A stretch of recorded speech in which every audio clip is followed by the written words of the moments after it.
about global warming is it doesn't arrive like a disaster movie. There's no sudden explosion, no villain in a dark cape twirling a mustache, no countdown timer ticking toward destruction. Instead, it's a slow, creeping crisis that's been quietly reshaping the world while we argue over its existence. Let's be honest, global warming is no longer a prediction, it's a headline, it's a lived experience. You feel it when winter feels like spring. You feel it when the rain doesn't stop, or doesn't come at all. You feel it when wildfires burn brighter and hurricanes hit harder. It's tempting to treat it like background noise. After all, if the sky isn't falling today, why worry about tomorrow? But that's the trap. That's the illusion. Because climate change isn't waiting for us to feel ready. It's happening right now. And its consequences are no longer distant. They're in our backyard. Now let's not sugarcoat it. We're the ones driving the crisis. Our cars, our factories, our livestock, our deforestation. The carbon dioxide we pump into the atmosphere isn't vanishing into thin air. It's trapping heat like an invisible blanket wrapped around the planet. And the planet? She's running a fever. But here's where things get uncomfortable.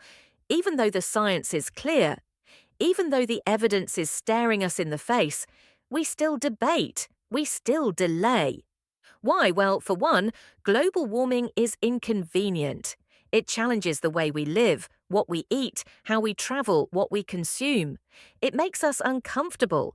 It demands change, not someday, but today. And change, it's hard, especially when there are powerful industries invested in keeping things exactly as they are. But here's the thing. We're not powerless. We have the tools, the science, the brains, the creativity. We've built solar panels that can power entire cities. We've designed electric cars that outperform gasoline ones. We've created plant-based meats that taste just like the real thing. And we've got young voices, loud, relentless, unshakable, rising up all over the world demanding action.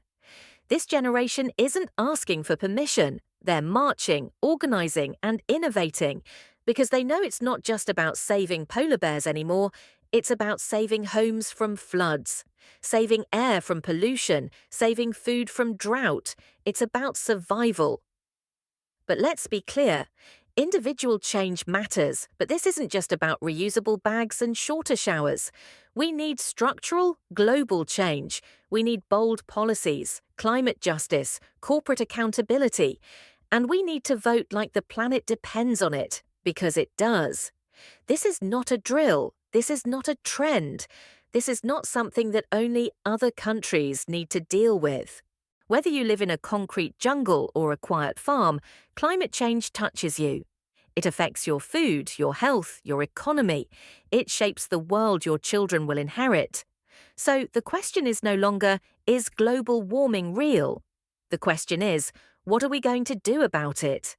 We can still write a different ending.